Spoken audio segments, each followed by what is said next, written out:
Ladies and gentlemen, to the latest edition of Woke Bros. Of course, I'm your co-host, Big Wos, aka Wos Nando Vila, joined as always by my partner out on the west side of Los Angeles, Nando Vila. What's going on with you, man? I'm celebrating that Nancy Pelosi is running for re-election. She announced she's running for re-election. This is going to be my last Woke Bros episode because I'm going to join her campaign as chief propaganda minister for the Nancy Pelosi campaign. Just make sure you guys are ready for some epic memes in your email. Subject lines like, "Listen, guys, I need help," and yeah, that's going to be all me. Running the Nancy Pelosi campaign. Nancy Pelosi is literally the Leonardo DiCaprio as Jordan Belfort meme. I'm not fucking leaving. Yeah. I'm not fucking leaving. He is the epitome of that meme. We'll get into that a little bit later in the show. Of course, the New York Times puts out a piece about the greatness of the jobs report and how many people are quitting their jobs. And isn't it great? They're quitting jobs and starting consultant firms and, becoming entrepreneurs. Isn't it just great?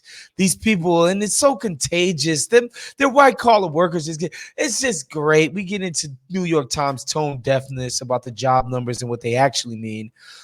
But first, hey, man, I guess this isn't the worst news, honestly. When you consider the Biden administration's just complete lack of any wins in positivity, Justice Stephen Breyer, one of the ostensibly liberal judges on the Supreme Court, of which there are only 3 now. He is stepping down. He's announced his retirement while on his book tour, mind you. And this is important, Nando, of course, because Joe Biden and the Democrats get to fill his seat with a judge of their choosing, seeing as they do have the majority. And we'll get into that in a little bit.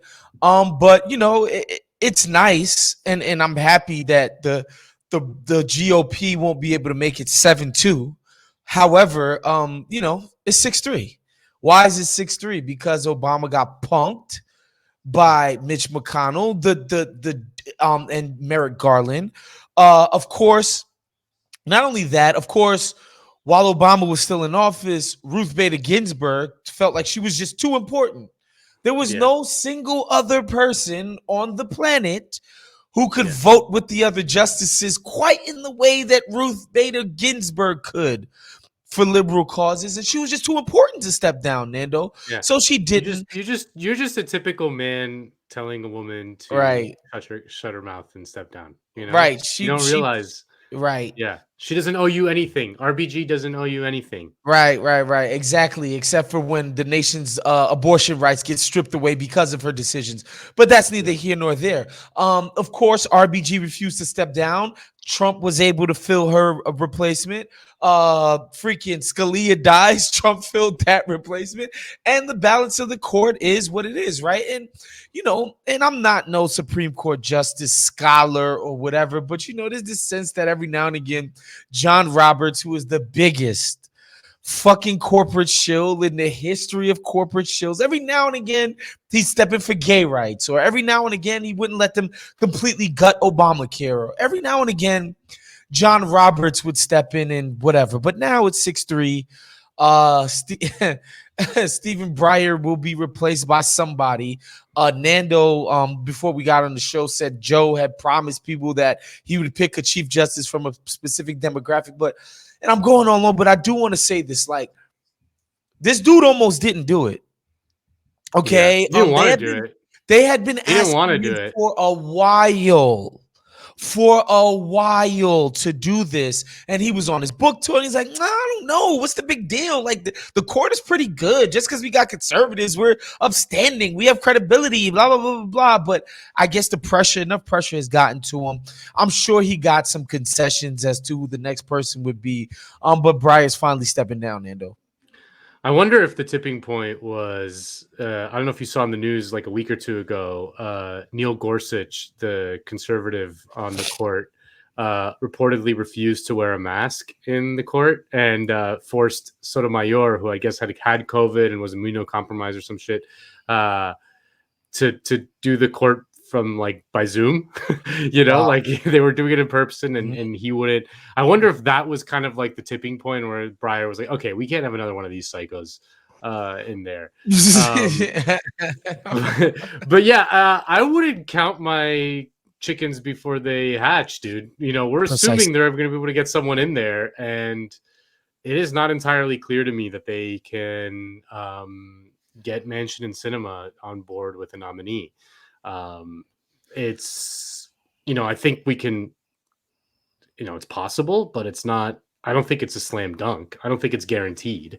Um, you know, there was actually a GOP operative, some Republican operative was like, "Yeah, Biden should just ask Manchin who he wants, and that's it." You know, but it's not entirely clear to me that they're going to be able to do it, because I think that Manchin and Cinema are enjoying derailing the The Biden attention. presidency, Yep. and they're enjoying the attention and stuff. And this is like another one. This is just another field in which they could do that. But yeah, we could talk about like who it could be, because you know, Hold on. Biden. Before we get because Yeah. before we get All into right. that, I just want to Yeah. say one thing. Biden has nominated a bunch of lower court judges with the help of this Democratic Senate. Yeah. Lower court judges. Again, you probably don't get no headlines for obstructing that shit. But it No. should be said that Cinema and Manchin have played They ball voted for all of them. for all of Biden's judges so far on the lower courts. Yeah. You know, you guys can go. Your mileage may vary on a cat like Matty Inglaze.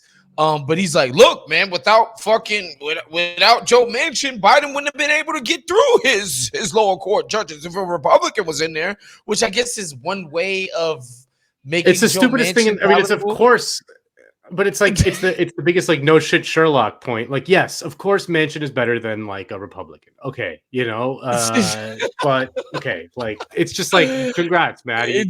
You know, like It's just the weirdest, whatever. But it should be said yeah. that they have nominated judges on the lower courts with the help of Manchin and Cinema. But again, those things don't draw the headlines.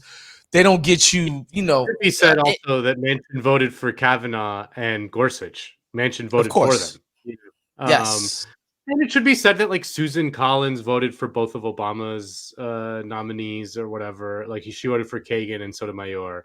So like it's possible that, you know, if Manchin defects, that you know, Susan Collins or one of these people from the GOP defect. Again, it doesn't change the balance of power in the court. If they do get someone in, it just kind of maintains a 6-3 conservative majority. Right. But yeah, I don't know that it's guaranteed. I mean, I think people are assuming it's gonna just sail through, and I don't know. I mean, I'm just like seeing the contours of American politics. I just don't see the proof that these people have an ability to whip up votes. Nobody's whipping up votes ever. Yeah. And so I like, you can't even do it for shit that's got 70% approval. You know, something as obscure as the Supreme Court, which again, I don't know. Maybe if they go with I don't know where they go with this. There's just nothing they could do. But I do want to talk about you know, because it did come up during the campaign who Biden, if he had the chance to fill a seat on the Supreme Court, who he might do it with, Nando. Who did Uncle Joe say that he wanted to fill the seat like, with? Listen, Jack. If I get a chance to fill that seat, it's gonna be a black chick, you know. And it's not a sex thing or anything like that. It's not like a weird porn thing. It's just, it's gonna be a black woman. Oh God! Yeah, Joe Manchin promised. I think he promised. No, Joe Biden.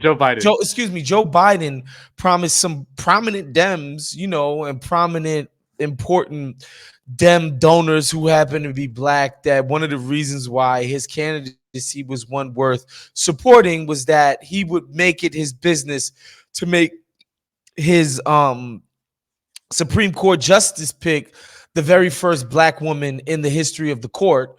Which again, I'm not trying to poo-poo it and, you know, and say that it's not historic and important. Of course it is. I just want to know where this person comes from. Hopefully it's not just another fucking Harvard, Yale, Princeton clerk for X, Y, and Z, in the fucking Supreme Court. Maybe we get somebody that's done public defense one time. Maybe we get somebody who's done, consumer defense. Somebody Yeah. who isn't just part of the corporate orthodoxy. You feel me? Yeah, I mean, okay, so I'm not like an expert on this shit, but Yeah. I'm not like one of these like court watchers, but like doing a little bit of reading before the show. There seems to be a consensus kind of number one pick. That there seems to be a consensus front runner. Like the pre-draft. When there's someone who is going to be the number one overall pick, and it's this woman, Ketanji Brown Jackson.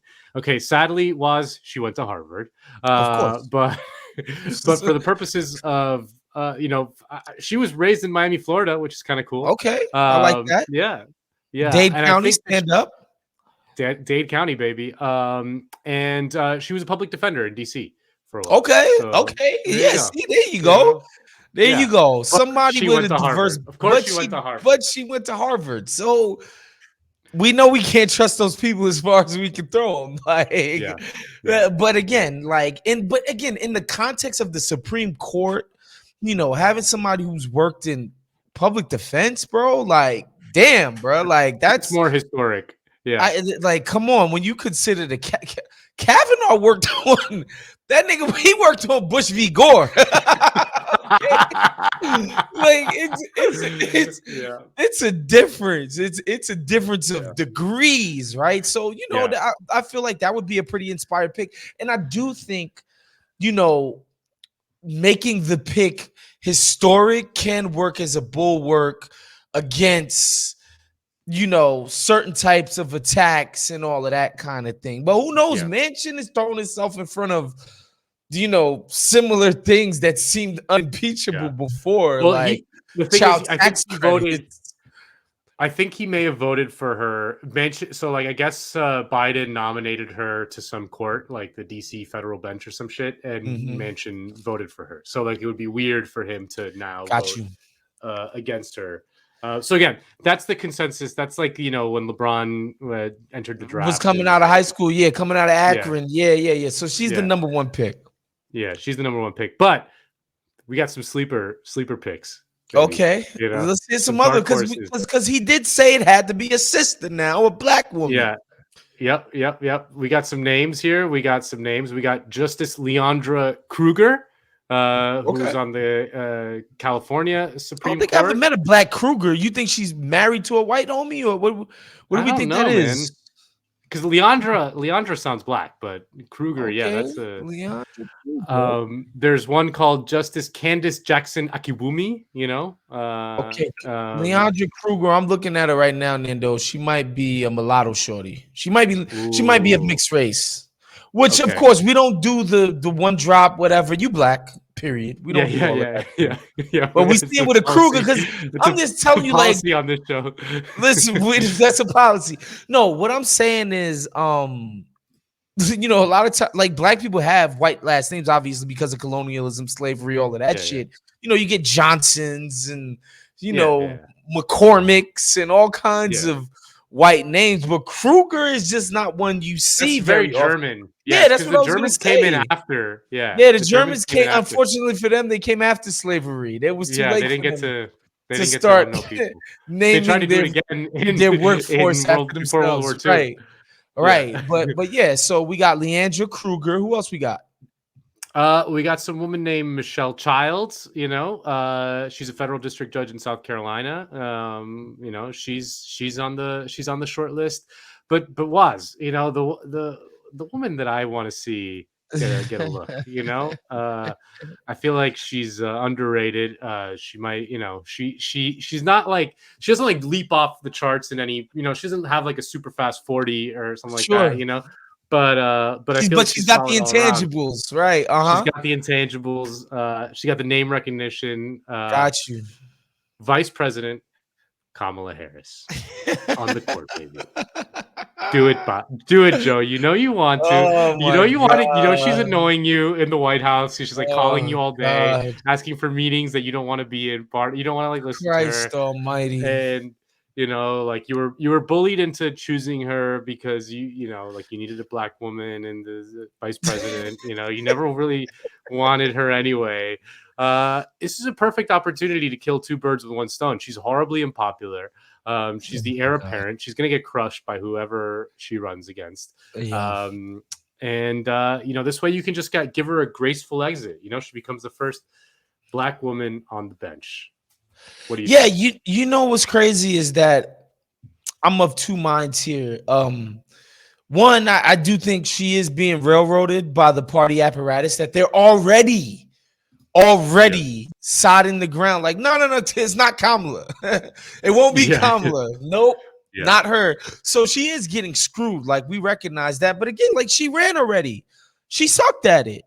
And all Yeah. she's done has been, she was attached to Joe Biden when he actually won. So it's not like she hasn't done anything or proven anything that would make you think like, oh, okay, this is going to be a better candidate this time around. So while she Yeah. may be getting screwed in the sense that usually the vice president, Joe fucking Biden, gets to just write his ticket, and people are going to support him and back him. Look, this is actually a good solution to things. She Yeah. can't complain that she got completely railroaded. This is one of the most important jobs in the fucking world. You know what I mean? Also, I mean, if I were her, I'd take it in a second. Way Like better. she knows deep down in her heart that she's gonna get crushed to Trump or whoever. It's a Like lifetime appointment, bro. Like, yeah, what would be the point of that? So yeah, I think that would actually be a good situation. Now, of course, these freaking weirdo centrist right winger never Trumpers, Bill Kristol, because of course he's never been wrong about enough things. yeah. He's never been wrong about enough things, going back from Iraq to multiple things. He wants Joe Biden to nominate Kamala for Supreme Court, and then Mitt Romney super ticket, the VP, unstoppable, bipartisan ticket, Nando, a the ticket that unity literally ticket. nobody wants. Yeah, Republicans don't want it. Democrats, who wants this ticket? But yeah, Bill Kristol and his, when him and his buddies get around and circle jerk, this is the type of things they masturbate to. I like when's the last time any of these people like hung out with Republican voters? Like when's the last? They assume that because Mitt Romney has an R next to his name, that these Republican voters fucking love that guy, and they fucking hate him. They Yeah, fucking hate him. Trump hated him. He hated Trump. I rhino, mean, there was that famous big picture rhino. of Romney begging Trump to make him Secretary of State at the Manhattan restaurant, where Romney's turned around like looking all like scared, and Trump is like got the most evil grin. But my favorite picture of all time. But yeah, I mean, it's these people think that kind of thing people like, and no one likes it. Like Biden, Romney getting together, like they'd fucking get crushed. It's How pathetic. are you supposed to energize Democrats behind, like, what are you energizing? And again, it's not like you've ever gotten Mitt Romney to vote against Republicans on anything that was of substance. Like, what's the proof that this dude would be fun or good, or like, I don't understand this. They're so dumb. And this Dude. dude works for the New York Times, y'all. Like, he's one Yeah. of their biggest columnists. Like, basically, it's just like, say what comes out of your mind. Don't need to back it up with facts, reporting, whatever, and send it to our tens of millions of subscribers and Yeah. just put poison in there. Like, that's what this guy is hired to do. And yeah, this is the shit he comes up with. Dude, I'm from Florida, and the Florida Democratic Party tries to do that move all the time, and they just lose every time. Like very famously, they when Rick Scott ran for governor, he ran as a Republican, obviously, just like this absolute alien of a fucking lizard man.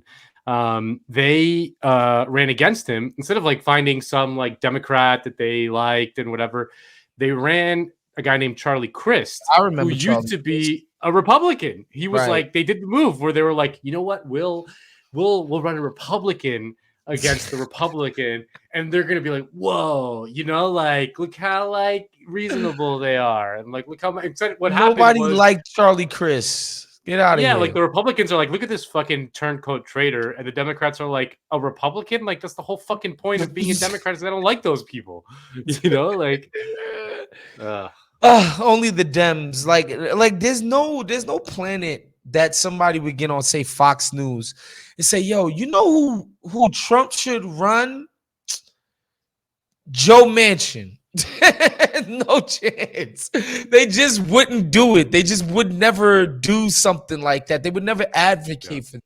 They would tell Trump, no, get like a really big Jesus guy, or get a really big good xenophobia guy. Like, don't wait, get somebody who the base enjoys. He does something that the base enjoys. Don't hit me with this yeah, other crap that you're trying to do. But anyway, yeah, you guys should definitely be on the lookout to see what happens with Joe Biden in this pick, to see if Joe Manchin allows him to be president. Next up, of course, the New York Times, Nando. They said that the quitting is contagious. yeah, At In reference to the latest job reports, I think in November of 2021, a record 4.5 million American workers quit their job, beating the record of the previous month, which I think was about 3.2 million Americans. A lot of them are going into other jobs. And just, there's a lot of stuff in the numbers, but what the New York Times, of course, took away from it was that white collar people are having a great go of it. yeah, And they have the option to quit. They have savings so they can start new businesses. They have this, they have that, and it's fucking great, while never at any single time mentioning, what certain politicians derisively called low skill workers, what we just call just people who don't get paid that much, low wage workers. They're the ones who are making the bulk of these quitting of the jobs, and it's because they're the ones working the worst jobs. yeah, Hello. yeah, yeah. No, I mean it is kind of a remarkable statistic that there are so many people quitting their jobs. I mean, I think it's probably too early to come up with some definitive reason why, or at least one factor. I mean, it's probably a variety of factors, not the pandemic being chief among them, but also tight labor market, generous kind of government assistance over the from COVID, and these supply chains disruptions, which are just very much kind of making the actual work much more difficult. But like the lead in the New York Times piece, I just like it was just remarkable. I mean, this is the opening paragraphs from a woman named Emma Goldberg. She writes, "Something infectious is spreading through the workforce. Its symptoms present in a spate of 2-week notices. Its transmission is visible in real time, and few bosses seem to know how to inoculate their staff against this quitagion." Get it? It's a Yo. quitagion. It's not a contagion. And they cite a bunch of like weird psychological shit to explain this, but like this is like an example of it. They go, "The office has long been a petri dish for infectious behavior. Lying, cheating, and job satisfaction all tend to spread from desk to desk. Financial advisors, for example, are 37% more likely to commit misconduct if they encounter teammates who have done so, what researchers refer to as peer effects, noting that one case of misconduct results on an average of an additional 0.59 cases. Employees also mimic the nutritional patterns of people they sit with in the cafeteria. Teammates are also suggestible to one another in far subtler ways than we realize." And on some level, that's kind of been like an old Marxist thing, in that it was kind of easier to organize the workforce in these kind of giant factories of St. Petersburg in Russia in 1915 or whatever, because they really had like 50,000 workers just like sitting side by side with each other, like, "Yo, this shit sucks. Doesn't it fucking suck? Like, this shit fucking sucks." Like, look at that fucking asshole. He's the boss. Like, what if we just, Right. but and employers here in America have kind of figured that out. They kind of try to isolate workers as much as they can. They don't let you, congregate in large groups. They don't like it when you do that. But what this New York Times piece like doesn't contend with is these sort of hard economic factors beneath it all, in that people are fucking sick and tired of working these shitty jobs in unsafe conditions for low pay. I mean, that's a huge part of it, like that's just absolutely a huge part of it. Like in a response in Jacobin, Alex Press points out that something like 20% of all healthcare workers have quit in the last year. I mean, it's insane. And a large part of it is that they're like, fuck this. Like, I'm sitting here working my ass off, seeing people die left and right, and feeling totally helpless and traumatized by it. But yeah, it's a quotation was. Yeah, and my favorite part of the piece was the lady said, quote, "So quitting begets more quitting, a challenge that employers can't always solve with raises or perks." Yeah, at the best jobs. Yes, at the best jobs, the freaking solve for a worker who is dissatisfied with how things are going is not going to be better health insurance, blah, blah. Like they already got all of that stuff, right? But not at the very bottom, which again makes up the bulk of the quitting.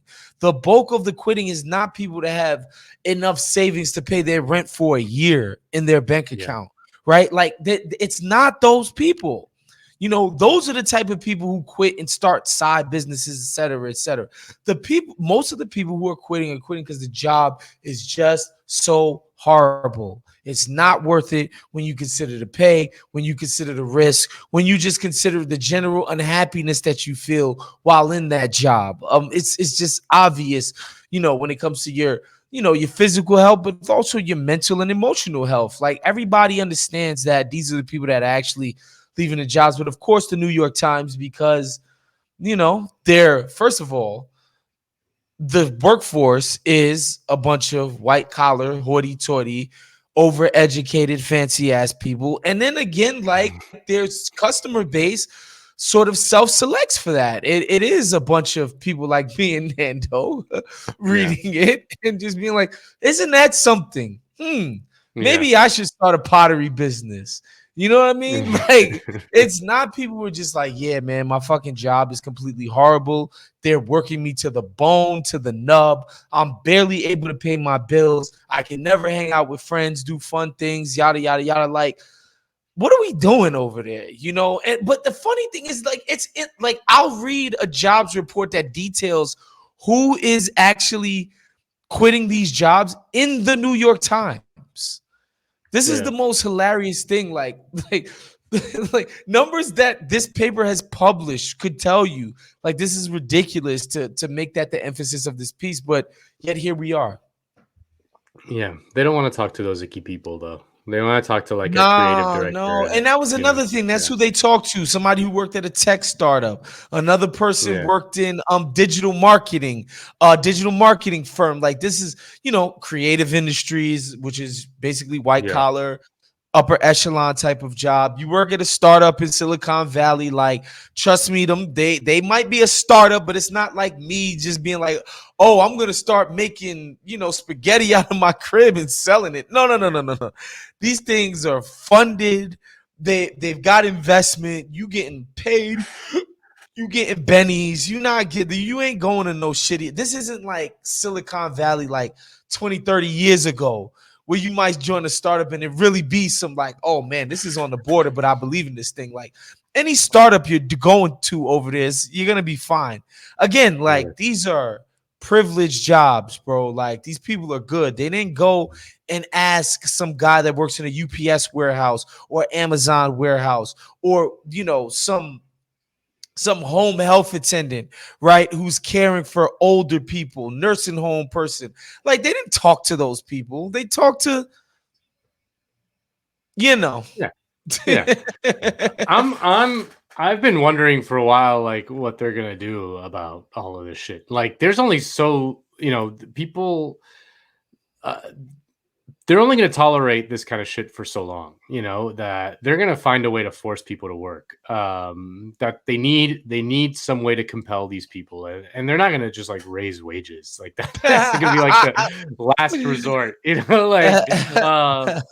especially without any without the unions. Like we don't, as union Yeah. density keeps going down. But so they're not gonna fucking raise wages to compel people back to work. They're gonna come up with some sort of authoritarian thing. I mean, it might start with just doing what they did in 1979 with Paul Volcker, when by just inducing another recession, and making people so desperate that they have to go back to work. Yeah, it's and if not something even more authoritarian, I don't even want to think about that. But they're gonna do something. Like, they need these people to work. These rich people they can't get a fucking drink at a bar in the Hamptons anymore. Yeah, Have you seen those stories? it's not as fun being rich when you don't have people to lord over. Like, that's the whole point of all of this.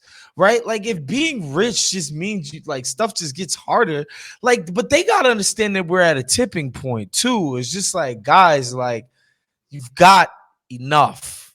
You're still gonna be filthy fucking rich. Stop for once, fucking Jamie Dimon, even at a freaking seminar, was like, yeah, I think I think we've cleaved enough out of the tax system at this point. Like, literally, I think we've done enough, dude. Like, Jamie fucking Dimon even publicly said, yo, I think we might be good tax wise. Like, we've taken enough from the people. But we'll see. And of course, New York Times will continue to be cringe. But last but not least, Nando, we got a celebration today. None other than the Speaker of the House of Representatives. She's been that since 2006, no? Yes, Yeah. yeah. Basically, said when the Dems took over the House because Iraq and all of that shit was going so horrible. Since 2006, Nancy Pelosi has been the Democratic leader in the House. She's back to Speaker. She is running again in 2022. She will be a spring chicken, 82 years old in November of this year. Speaking of Silicon Valley, she is of that area of the state. She's rich herself. Her constituents are rich. Also, of course, she's the leader of the Democratic Party, as we know it. And Chuck Schumer's the leader in the Senate, but he's not as influential as Nancy Pelosi is. No. And yeah, she's basically the most powerful Democrat who's not in the executive branch. And she's 82 years old. And she's still gonna run again in a place that's comfortably blue, right? So it's like, that seat would go to another Democrat, and we could just move leadership onto somebody else. You're 82. Yeah. You're 82. You can just give it to somebody else. But no, Nancy Pelosi's like, nah, I ain't done yet. This is this is a problem that's plaguing the Democratic Party. I mean, it's just it's something that the Republicans don't have the same problem. Like, their leadership is nowhere near as old, and they have a different system. It's like a little arcane and complex, but they have a different system in how they kind of pick leadership, and it kind of encourages a little bit more cycle through, which means that they have a much deeper kind of political bench. I mean, you saw that in the last primary with the Democrats. The guy who ended up winning was Biden, who's also 80 years old. And you have situations like where, Senator Dianne Feinstein, who's 87. Okay. There's reports even her own staff are kind of leaking to the New Yorker at Jane Mayer that her brain is gone. not entirely She's there. 87 years old, bro. 87. Wow. Yeah. And okay, Pelosi's key lieutenants are Steny Hoyer and Jim Clyburn. Steny Hoyer is 81, and Jim Clyburn, the guy who handed South Carolina to Joe Biden, is 80. Okay. Wow. So yeah, I mean, it's great. You love to see it. There's no 50-year-old powerful Democrat. You know what I mean? There's no 55-year-old even, which is not a young person, but they're right. But they're they still got a lot. They still got some energy left, and still got something to look forward to in the future. But no, I love it. Nancy Pelosi, she's great. You know, she's been there forever, and she's gonna be with us forever. Like we're gonna in 2050 when they upload Nancy Pelosi's consciousness, and some Silicon Valley tech guy is gonna upload her consciousness into the cloud, and she's gonna be She'll Speaker of the still House. be the Speaker of Yeah, the House, yeah, on yeah, behalf of the Democrats. So yeah, that's your Democratic Party, folks. Just great, just a party all about the people, all about the the young people, all about sharing power, democracy, all of that great stuff. It's completely pathetic. Yeah, that's our show for today. Of course, make sure you're checking out all the other Count the Dings offerings. Make sure if you can become a Patreon at patreon.com/Count the Dings for extra Count the Dings content. Man, we out of here. We'll see you next week.